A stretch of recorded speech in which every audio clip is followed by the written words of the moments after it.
एक गरीब औरत थी गंगा। उसका अपना कोई नहीं था, इसलिए भीख मांगकर अपना पेट भरती थी। एक दिन गंगा भीख मांगते हुए दूसरे गांव पहुंच जाती है। तभी उसे सामने से एक बैलगाड़ी आती दिखाई देती है। गंगा बैलगाड़ी के सामने आकर खड़ी हो जाती है। भैया, मैं बहुत दिनों से भूखी हूँ, कुछ खाने को दे दो। अरे रे रे रे रे रे रे, मरने के लिए तुझे मेरी बैलगाड़ी ही मिली थी क्या? चल यहाँ से कहीं और जाकर मर। पता नहीं कहाँ कहाँ से चले आते हैं। आप गलत सोच रहे हैं भैया, मैं मरने के लिए नहीं, मैं तो बस खाने को कुछ मांग रही थी। कुछ खाने को दे दो ना। मेरे पास कुछ भी नहीं है खाने को। हट जा अब मेरे रास्ते से। अच्छा, खाने को नहीं है तो कुछ पैसे ही दे दो, मैं उनसे कुछ खाने को खरीद लूंगी। तू ऐसे नहीं मानेगी। रुक, अभी बताता हूँ तुझे। रामपाल गंगा को बैलगाड़ी से धक्का देते हुए आगे निकल जाता है। आज खाने को कुछ भी नहीं मिला। बहुत कमजोरी महसूस हो रही है बिना खाए। एक बार और कोशिश करती हूँ। गंगा परमाल के घर का दरवाजा खटखटाती है। अंदर से एक 3-4 साल की बच्ची मेघना आती है। बेटी, मैं बहुत भूखी हूँ, कुछ खाने को दे दो, रूखा सूखा जो होगा मैं खा लूंगी। मेघना को गंगा पर बहुत तरस आता है, इसलिए वो अंदर जाकर उसके लिए ताजा खाना लेकर आती है। गंगा खाना देखकर बहुत खुश हो जाती है। जैसे ही वो खाने को अपने हाथों में पकड़ती है, वैसे ही मेघना की माँ झुमरी उसे देख लेती है और वो जोर जोर से चिल्लाने लगती है। बच्चा चोर, बच्चा चोर, अरे सुनो सब, देखो ये मेरी बच्ची को चुराने आई है। नहीं नहीं बहन, मैं बच्चा चोर नहीं हूँ, मैं तो। गंगा की बात पूरी भी नहीं होती कि परमाल उसे नीचे गिरा देता है। मेरी बच्ची को हाथ भी लगाया तो तेरे हाथ काट डालूंगा। हमारे गांव में बच्चा चोरी करने आई है ना? बता, और कितने बच्चे चोरी किए पहले तूने? मैंने कोई बच्चा चोरी नहीं किया, मैं तो भिखारिन हूँ, भीख मांगने आई थी यहाँ। गांव के सभी लोग गंगा को लाठियों से मारने लगते हैं। गंगा खून से लथपथ हो जाती है और तभी मर जाती है। शायद ये मर चुकी है। इसके किए की सजा इसे मिल चुकी है। चलो सब मिलकर इसे जंगल में फेंक आते हैं। सभी गांव वाले गंगा को जंगल में फेंक आते हैं। गंगा के शरीर से खून बहने की वजह से उसका पूरा शरीर चींटियों से भर जाता है। थोड़ी ही देर में सभी चींटियां उसे नोच नोच कर खा जाती हैं। अब तो बस उसका कंकाल ही बचा था। तभी गंगा चुड़ैल बन जाती है। जिन लोगों ने मेरी ये हालत की है, मैं उनको नहीं छोड़ूंगी। उन गांव वालों ने मेरे साथ सही नहीं किया। एक रोटी के लिए मुझे कितना मारा। अगर मुझे एक रोटी दे देते पेट भरने को, तो उनका क्या चला जाता। चुड़ैल एक बड़ी सी चींटी में बदल जाती है, लाल लाल आंखें और बहुत खतरनाक दिखने वाली। चुड़ैल चींटी वहां से सीधा गांव में जाती है। गांव में सब अपने अपने काम में व्यस्त थे। तभी चुड़ैल चींटी बंसी को अपने दोनों हाथों से उठा लेती है। ये क्या बला है? दिखने में ये बहुत खतरनाक चुड़ैल जैसी है। अरे अरे, कोई मुझे बचाओ इससे, नहीं तो ये मुझे मार देगी। किसकी हिम्मत है जो मुझसे तुझे छुड़ा कर ले जाए, है? अब तुम मरेगा। वहाँ चारों तरफ गांव के सभी लोग इकट्ठा हो जाते हैं, पर सभी चुड़ैल चींटी को देखकर बहुत डर जाते हैं। अरे छोड़ दो उसे, उसने तेरा क्या बिगाड़ा है जो उसे पकड़ लिया तूने? छोड़ दे, जाने दे उसे, जाने दे। तभी चुड़ैल चींटी को बहुत गुस्सा आता है। चींटी बंसी को अपने मुंह तक ले जाती है और उसे जगह जगह काट खाती है। फिर उसके हाथ पैर उसके शरीर से उखाड़कर इधर उधर फेंक देती है। बंसी बेचारा चीखता रहता है, पर उसकी मदद के लिए कोई भी आगे नहीं आता। गांव वाले मिलकर उस चींटी को लाठियों से मारने लगते हैं, इसलिए चींटी को वहां से जाना पड़ता है। चींटी के जाते ही गांव में दहशत सी फैल जाती है। अभी तो हमने उस चींटी को भगा दिया है, पर मुझे लगता है वो वापस जरूर आएगी हमला करने। उसने बंसी की क्या हालत कर दी। पर इतनी बड़ी और भयानक चींटी आखिर आई कहाँ से? ऐसी विशाल चींटी मैंने पहले कभी नहीं देखी। तुमने क्या? हमने भी कभी नहीं देखी। मेरे बच्चे उस चींटी को देखकर बहुत डर गए हैं, वो घर में जाकर छिप गए हैं, अब वो बाहर भी नहीं निकलेंगे।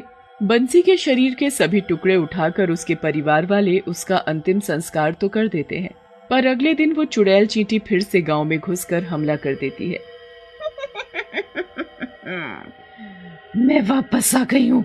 मैंने पहले ही बोला था कि मैं वापस जरूर आऊंगी। लो, आ गई मैं। चुड़ैल चींटी लोगों को मारने लगती है, उन्हें नोच नोच कर उनका बुरा हाल कर देती है। पूरे गांव में अफरा तफरी मच जाती है। सभी अपनी अपनी जान बचाने के लिए इधर उधर भागने लगते हैं। कोई फायदा नहीं भागने का या छुपने का, क्योंकि मैं घर में घुसकर भी तुम लोगों को काट खाऊंगी।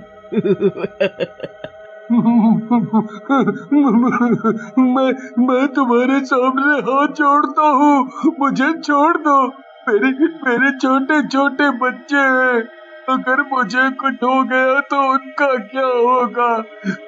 उनका पेट कौन भरेगा? मैं भी कभी ऐसे ही गिड़गिड़ाती थी तुम सबके सामने एक रोटी के लिए, पर मुझे हर किसी ने धक्का दिया, मुझे मारा। मैं भी अपना पेट भरना चाहती थी बस। अब बोलते हो छोड़ दूं? कैसे छोड़ दूं? तू तो गया। चुड़ैल चींटी को विक्रम पर जरा भी दया नहीं आती। वो उसे भी सभी की तरह मार देती है और वहां से चली जाती है। हाय रे, उस चींटी ने मेरे पति को मार डाला, मुझे विधवा बना दिया। अब मैं किसके सहारे जीऊंगी? वो चींटी मेरे पति का क्या हाल बना गई। मेरे पति ने उसका क्या बिगाड़ा था जो उसने मेरे पति के साथ ऐसा किया। बहन चुप हो जाओ। यहाँ किसी का पति मर गया है तो किसी की पत्नी, किसी का बच्चा तो किसी की माँ, सभी दुखी हैं यहाँ। अपने आप को संभालो। अब इन बच्चों की माँ भी तुम हो और बाप भी। तुम्हें ही देखना है अभिनय। वो चींटी रोज गांव में आती है और कितने लोगों को मार कर चली जाती है। ये सब कब तक चलेगा? ऐसे तो हमारा गांव पूरा बर्बाद ही हो जाएगा। हम कब तक ऐसे ही अपनी आंखों के सामने अपने ही परिवार को मरता हुआ देख सकते हैं? बताओ। बात तो तुमने बिल्कुल सही कही, पर किसी ने सोचा कि वो चुड़ैल चींटी कहाँ से आती है और कहाँ जाती है? वो आखिर ऐसा क्यों कर रही है? इसके पीछे जरूर कोई बड़ा राज है। अब क्या राज है हमें कैसे पता चलेगा? जब से वो चुड़ैल चींटी ने गांव में आना शुरू किया है, तब से सभी ने अपने घरों से निकलना बंद कर दिया है। पहले तो वो रोज आती थी, पर अब वो कभी भी गांव में घुस आती है।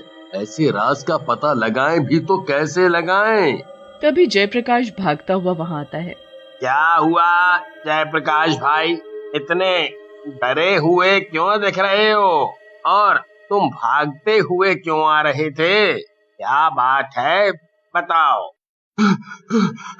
मैंने वहाँ जंगल में एक पेड़ के नीचे किसी इंसान का कंकाल देखा। उसके आसपास बहुत सी चींटियां मंडरा रही थी। बस उसे देखकर ही डर गया मैं। क्या तुम्हें पता नहीं कि वो कंकाल उसी बच्चा चोर औरत का है जो गांव में हमारे बच्चे चुरा कर ले जाती थी? उसे हमने ही मारा है और उसे वहां जंगल में हमने ही फेंका था, क्योंकि उसे हमने रंगे हाथों पकड़ लिया था बच्चा चोरी करते समय। आपस में सभी बात कर ही रहे होते हैं कि तभी वहाँ वो चुड़ैल चींटी आ जाती है। उस औरत के साथ तुम सब ने अच्छा नहीं किया। उसकी बात सुने बिना ही तुम सब ने उसे कितना मारा। एक औरत पर हाथ उठाकर तुम सबको शर्म नहीं आई? वो तो बस अपना पेट भरने के लिए भीख मांगने आई थी। तुम्हें इतना सब कैसे पता? इस बात को किसी ने गांव से बाहर भी जाने नहीं दिया। क्योंकि जिस गरीब औरत को तुमने मारा था वो मरी नहीं थी, वो उस समय जिंदा थी। वो तो बस भूख प्यास की वजह से बेहोश हो गई थी। तुम सब ने उसे उठाकर जंगल में फेंक दिया। वहाँ उसे चींटियां खा गई। उसका पूरा शरीर खत्म हो चुका था, पर उसकी आत्मा जिंदा थी। वो चुड़ैल बन चुकी थी। सभी गांव वाले चुड़ैल की बात सुनकर बहुत हैरान हो जाते हैं और डरने भी लगते हैं, क्योंकि अब उन्हें सब समझ आ गया था कि उन्होंने उसके साथ जो किया वो बहुत गलत किया। कभी नहीं, मुझे जब तक शांति नहीं मिलेगी मैं तब तक ऐसे लोगों को मारती रहूंगी। पीछे खड़ी परमार की पत्नी झुमरी को अपनी गलती का एहसास हुआ, इसलिए वो अपनी बेटी मेघना के हाथों में खाना पकड़ाकर चींटी को खिलाने को बोलती है। मेघना चींटी के पास जाती है और बोलती है, ये खाना मैं तुम्हारे लिए लाई हूँ, माँ ने दिया है। क्या तुम ये खाना मेरे हाथों से खाना पसंद करोगी? तुम भूखी हो ना? मेघना की बातें सुनकर चींटी रोने लगती है। इस बच्ची ने मुझे शांत कर दिया। इसलिए अब मैं तुम सबको माफ करती हूँ, पर एक शर्त पर। कभी भी कोई गरीब तुम्हारे दरवाजे पर आए तो तुम उसे खाली हाथ जाने नहीं दोगे। इतना बोलकर चुड़ैल चींटी वहाँ से गायब हो जाती है।